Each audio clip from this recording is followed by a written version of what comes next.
Picture this: a newborn baby, minutes old, torn from its mother's arms and carried to a council of old men. They strip it naked, turn it over, inspect every limb, every curve of the spine. They're looking for flaws, any sign of weakness, and if they find one, the child is carried to a cliff and left to die in the cold. This isn't fiction. This was policy. This was Sparta. If you enjoy these dark history deep dives, leave a like and subscribe, and comment below where you're listening from. I'm genuinely curious to know where these stories reach across the world. We remember Sparta for its warriors, the 300 who held the pass at Thermopylae, the discipline, the legendary toughness, but we forget how those warriors were made. The Spartan war machine didn't start with training camps or battle drills. It started in bedrooms, where the state dictated who would sleep with whom. It continued at birth, where committees decided which babies deserved to live. It intensified at age 7, when children were ripped from their families and subjected to brutality we can barely comprehend. The Spartans didn't raise soldiers, they engineered them. And the blueprint was so dark, so systematic in its cruelty, that it makes every dystopian novel you've ever read seem tame by comparison. Because here's what they understood. If you want to build the perfect weapon, you don't start with a teenager. You start before conception. You control who breeds with whom. You eliminate the weak before they take their first step. You sever every human bond that might interfere with absolute loyalty to the state. They succeeded. For 3 centuries, Sparta produced warriors that terrified the ancient world. But the cost? They had to destroy what it means to be human. Let me take you back to where it really began.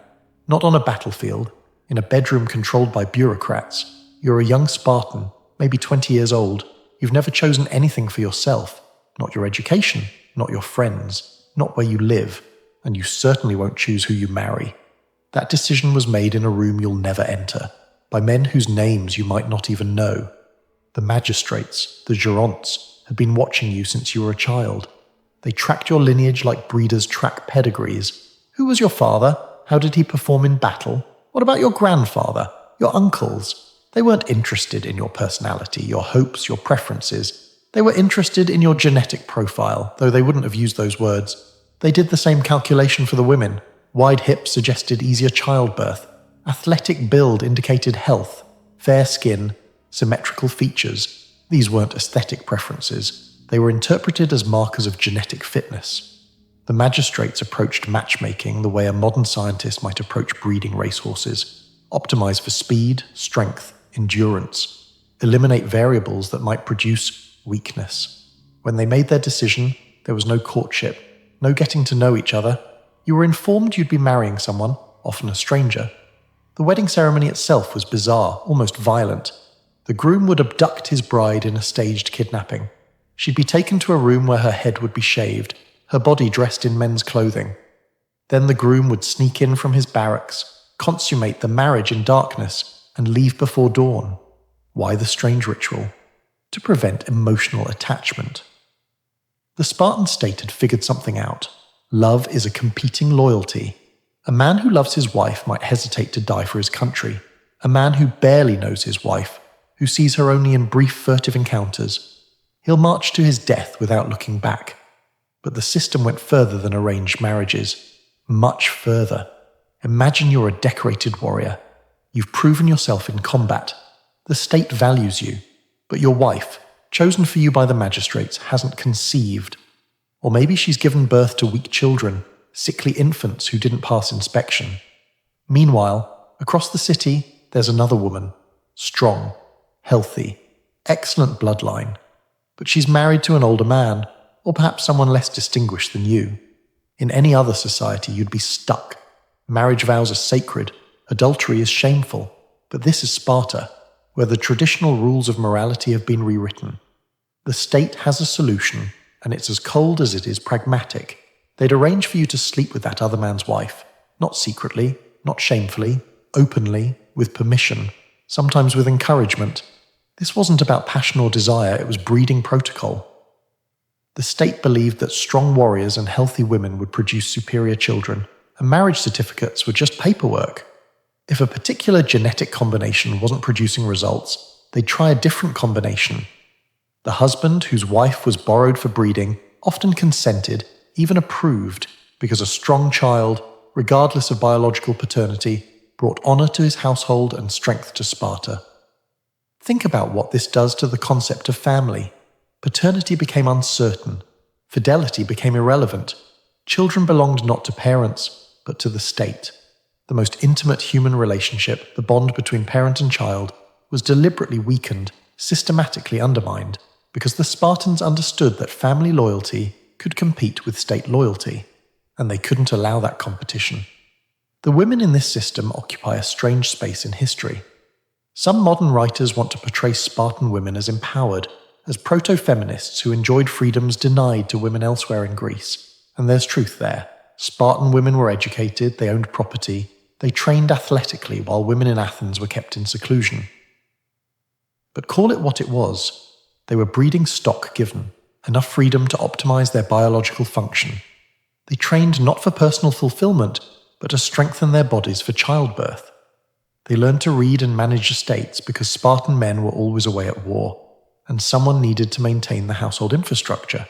They were fed well and encouraged to exercise because malnourished, weak women produce malnourished, weak children. The state had calculated that investing in women's health was investing in military strength. It was efficient, it was logical, it was utterly dehumanizing, and these women internalized the ideology completely. They were taught from girlhood that their worth was measured by the quality of soldiers they produced. Mothers who gave birth to cowards were shamed. Mothers who gave birth to heroes were celebrated. The famous Spartan phrase, "Come back with your shield or on it," wasn't just warrior bravado. It was mothers telling sons that death was preferable to dishonor. Ancient sources tell us about a Spartan woman who killed her own son when she learned he'd fled from battle.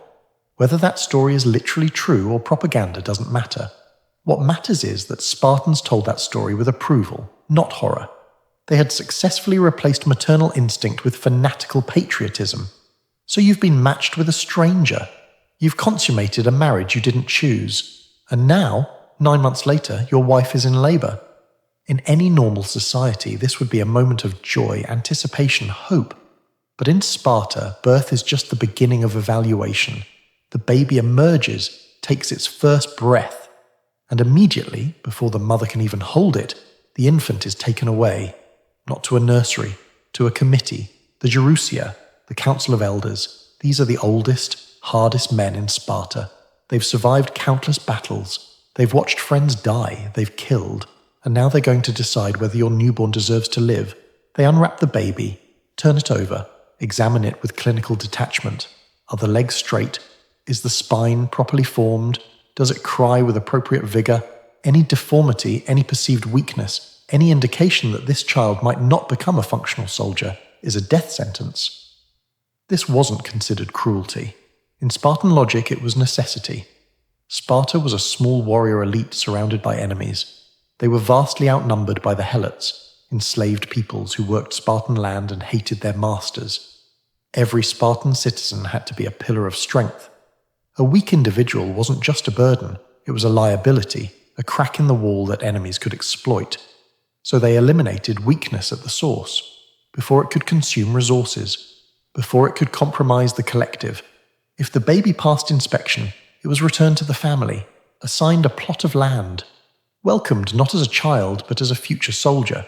But if the verdict was negative, if the elders deemed it unfit, the process was chilling in its bureaucratic coldness. The infant was carried to Mount Taygetus, to a place called the Apothetae, literally the deposits, a deep chasm in the rock, and there the baby was left. No sword thrust, no merciful ending, just abandonment, left to exposure, to cold, to wild animals. A slow death, out of sight and out of mind. The Spartans didn't consider this murder. They considered it quality control, returning defective material to nature, a sacrifice to ensure the strength of the whole. Modern archaeologists have searched for evidence of the Apothetae. They found remains at the base of cliffs near Sparta, bones of children and adults both. The historical reality is murkier than the legend. Some scholars now think the practice was exaggerated by Sparta's enemies, or that it was reserved for extreme cases rather than routine.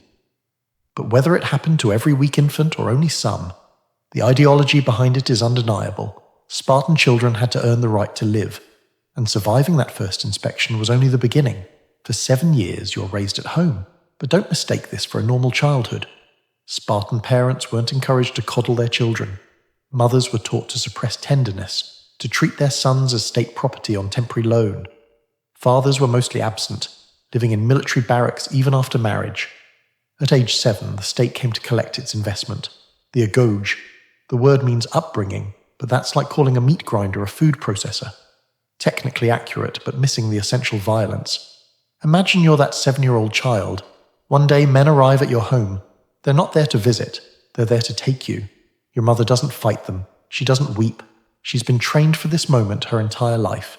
She hands you over without protest, because protesting would mark her as weak, as insufficiently devoted to Sparta. You're marched to a barracks. From this moment until you're 30 years old, this will be your home. Not a house, not a family dwelling, a military facility. You'll sleep on a bed of reeds you gathered yourself from the river. You'll wear one thin tunic regardless of season, scorching summer or freezing winter, and you'll be hungry. Constantly, gnawingly hungry. The food rations are deliberately insufficient. This isn't an oversight or budget limitation, it's policy. They're keeping you on the edge of starvation for a reason. Because hungry children are motivated children, and the Agoge has a lesson to teach you about how to solve that hunger. Steal. Not as punishment, not as deviance, as curriculum.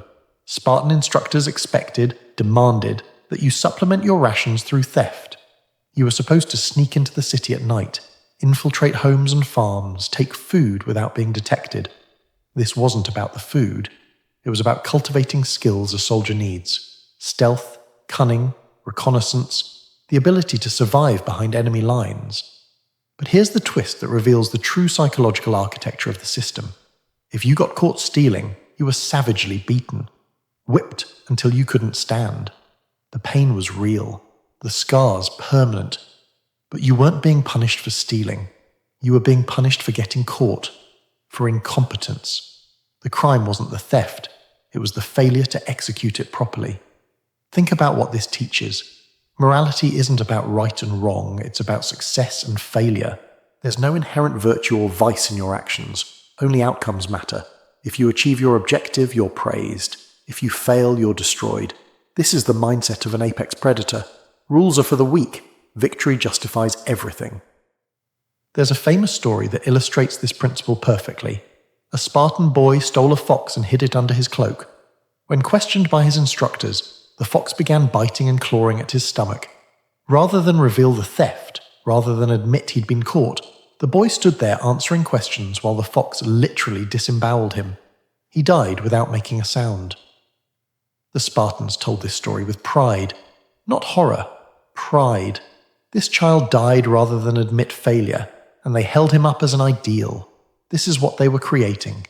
Humans who would endure any pain, any humiliation, any death rather than show weakness. Humans for whom lying, stealing and killing were virtues if they served the state's interests. But physical hardship was only one blade in the Agoge's arsenal. The real battlefield was psychological. Our word laconic, meaning someone of few words, comes from Laconia, the region around Sparta. That's not coincidence. Spartan boys were trained to weaponize language, to treat every word as ammunition that shouldn't be wasted. Instructors would pepper them with questions constantly. Difficult questions, tricky questions, questions designed to expose ignorance or hesitation. Who is the bravest citizen in Sparta? What do you think of the king's strategy in the last campaign? Is theft a virtue or a vice? There were no right answers. The questions were traps. The instructors were looking for weakness, doubt, confusion, a moment of uncertainty. And when they found it, punishment was immediate. Often the instructor would bite the boy's thumb, a sharp pain to drive home the lesson. Think before you speak. Every word must be precise, every response calculated. This created a culture of extreme verbal economy. Spartans became famous throughout Greece for their clipped, cutting remarks. When Philip of Macedon sent a message threatening, "If I invade Laconia, I will destroy Sparta," the Spartans sent back a single word: if. That's not just wit, it's the product of a childhood where every unnecessary syllable could result in pain. But the instructors weren't the only threat. The real daily terror came from your peers. The Agoge was structured as a pyramid of abuse. Older boys, the Irenes, had absolute authority over younger ones. They were drill sergeants, wardens, and torturers rolled into one. They could demand answers, inflict punishments, create arbitrary rules, and they used this power liberally. Meals became interrogations. The Irenes would fire questions at younger boys, not seeking information, but seeking failure. A wrong answer, a slow response. Any sign of weakness would trigger immediate humiliation, public mockery, physical violence, social ostracism. This wasn't bullying in the sense we understand it. It was institutionalized, sanctioned, deliberately designed psychological warfare. The system was teaching boys to function under extreme pressure, to think clearly when stressed, to identify and exploit weakness in others while never showing their own. It fostered paranoia, hypervigilance, a constant state of defensive alertness. You couldn't trust anyone. Your brothers in the barracks were also your evaluators, your potential punishers. The boy next to you might be your comrade in battle someday, but today he's looking for any excuse to hurt you, to elevate himself by dragging you down. This created men who were socially sophisticated but emotionally stunted. They could navigate complex hierarchies, read subtle cues, deploy cutting rhetoric. But they couldn't form genuine emotional bonds. Trust was weakness, vulnerability was suicide. And then there was the annual ritual that sealed the psychological conditioning, the festival at the altar of Artemis Orthia. Artemis wasn't the gentle goddess of Disney cartoons. In Sparta, she was Orthia, the upright one, the harsh one, a primal deity of wilderness and survival, and the ritual in her honor was a baptism of blood. Cheese was placed on the goddess's altar. The objective seemed simple: grab as much cheese as you could. But between you and the altar stood a gauntlet of older boys wielding whips, not symbolic whips, actual leather whips that could tear flesh. To reach the cheese, you had to run through that corridor of pain, whips cutting across your back, your arms, your face. The goal wasn't to avoid the whips. That was impossible. The goal was to endure them without reaction. No screaming, no crying, no flinching. Show pain, and you failed. Show fear, and you're finished. The greatest honor was to stand there, whip striking again and again with a smile on your face. The ancient historian Plutarch claimed he witnessed boys die under the lash still smiling, because dying was preferable to showing weakness. Whether that specific detail is true or exaggerated doesn't change the essential function of the ritual. It was the final exam, proof that the Agoge had successfully burned away every trace of normal human response to suffering. Pain no longer triggered the retreat instinct. It triggered pride. They'd created something that only superficially resembled a human being.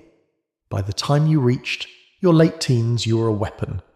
Physically hardened to the point where hunger, cold, and pain were background noise. Psychologically conditioned to suppress fear, emotion, and independent thought. Morally recalibrated to value only collective strength and personal victory. But the state had one more test, the darkest one. The one that ancient historians wrote about in whispers that even other Greeks found disturbing. The Krypteia, the secret police. This wasn't a military unit. They didn't fight in formation, didn't march in phalanxes. The Krypteia operated in shadows, and their mission was domestic terrorism. To understand the Krypteia, you need to understand Sparta's fundamental paranoia. They were a tiny warrior elite ruling over a massive enslaved population. The Helots, agricultural slaves who worked Spartan land, outnumbered them 10-1, maybe more. These weren't foreign captives. They were Greeks, people from neighboring regions conquered by Sparta. They spoke Greek, worshipped Greek gods, and remembered freedom. And they hated their masters with an intensity that kept every Spartan leader awake at night. The existential fear of Helot revolt shaped everything about Spartan society. The Agoge, the constant military training, the obsession with toughness. All of it was aimed at maintaining control over a vastly larger population that wanted them dead. So how do you keep that population subjugated? Terror. Constant, unpredictable, overwhelming terror. And the instrument of that terror was the Krypteia. Here's how it worked. The most promising graduates of the Agoge, the smartest, the most ruthless, the most capable, were selected for this final phase of education. They were sent out into the countryside alone. No armor, no supplies beyond minimal rations, just a dagger. Their orders were simple. Hide during the day, move only at night, and kill helots. But not random helots. not indiscriminate slaughter. They were told to target the strongest, the smartest, the proudest. Any helot who showed signs of leadership potential, any helot who stood a little taller, spoke a little more confidently, who other helots might follow in a rebellion. Cut down the tall poppies. That was the agricultural metaphor they used. Don't let any slave rise above the rest. Keep them leaderless, demoralized, broken. This was the final exam.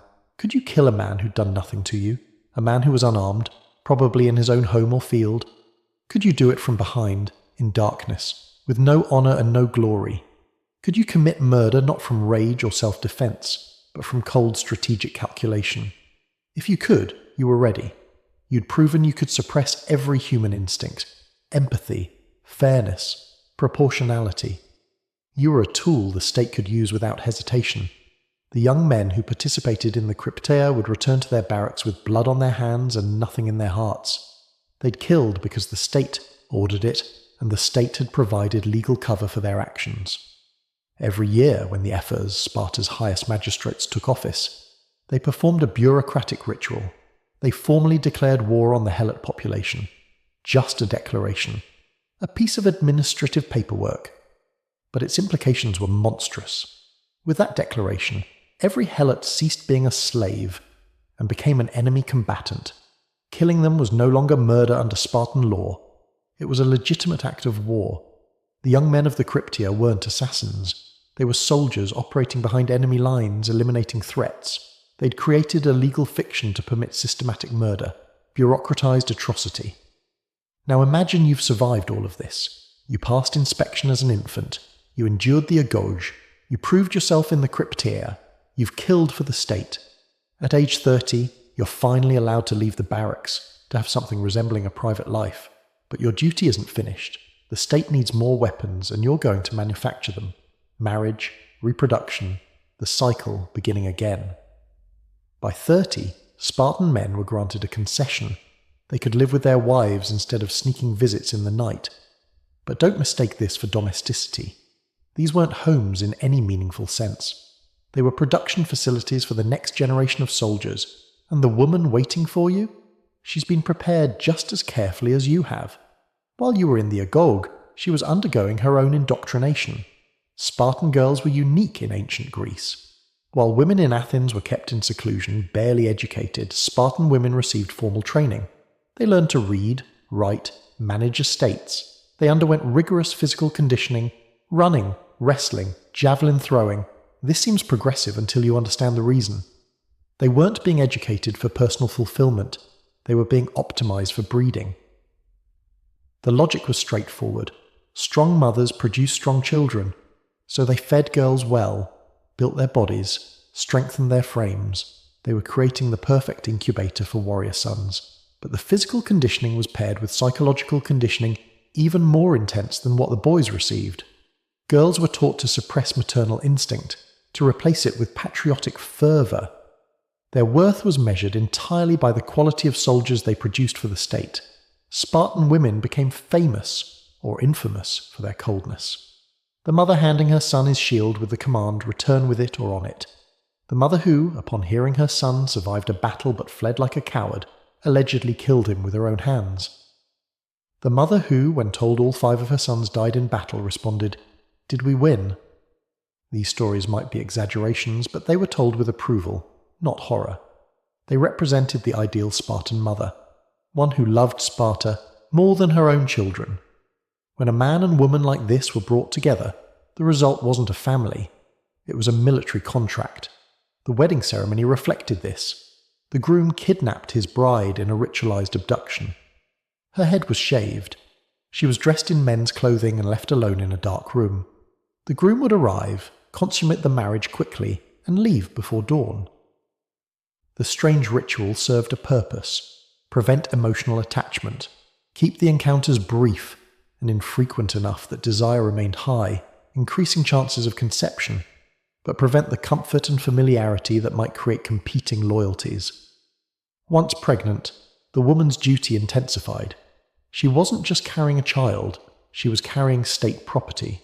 Her diet, her exercise, her entire life was oriented around producing the healthiest possible infant. And when that infant was born, When she went through the pain of labor and delivery, she knew what awaited. The moment of birth wasn't joy, it was judgment. The baby would be taken from her arms and carried to the elders for inspection. If it passed, she'd see it again. If it failed, she might never know what happened to it. Just that it was gone, returned to the state that had lent it to her briefly. And she was expected to accept this without question, because she was Spartan, and Spartans didn't weep for the weak. For 3 centuries, this system functioned with terrifying efficiency. Sparta sat atop the Greek world, its warriors unmatched, its reputation for invincibility seemingly unshakable. They defeated Athens in the Peloponnesian War, becoming the dominant power in Greece. The machine worked. The breeding program produced generation after generation of elite soldiers. But the machine had fatal flaws built into its very design. The first crack was demographic. Every dead Spartan was irreplaceable. Think about it. Each Spartan warrior represented 30 years of investment. Selected before birth from optimal genetic stock, inspected as an infant, trained from age 7 through the most brutal conditioning program ever devised. You couldn't just conscript replacements from the general population the way other Greek cities could. Every Spartan who died in battle was the end product of a 3-decade production pipeline, and they were dying. Despite their skill, despite their training, wars killed Spartans, sometimes in large numbers. Even their victories came at a cost they could barely afford. The Battle of Thermopylae might be remembered as a glorious last stand, but it was also the permanent loss of 300 of Sparta's finest warriors, men who would never father children, never pass on their genetics, never train the next generation. The population of full Spartan citizens, the homoioi, the equals, began a slow but inexorable decline, from perhaps 8,000 or more in Sparta's early period to fewer than 1,000 by the time of their final collapse. They were breeding themselves into extinction through the very wars their system was designed to win. The second flaw was rigidity. The Agoge produced phenomenal hoplites, heavily armoured infantry who fought in dense phalanx formations. Within that narrow tactical framework, they were unbeatable. But the Agoge didn't produce tactical innovators or strategic thinkers. It produced conformists who excelled at executing established doctrine, but struggled to adapt when circumstances changed. Their education deliberately suppressed creativity. Boys who questioned were punished. Boys who proposed novel solutions were beaten down. The system rewarded those who perfectly embodied existing standards, not those who imagined new possibilities. So as warfare evolved around them, as tactics became more flexible, as cavalry and light infantry grew more important, as siegecraft and naval power reshaped Greek warfare, Sparta remained locked into their traditional methods. They were the perfect answer to a question that was no longer being asked. The third flaw was the cruelest irony. Success poisoned them.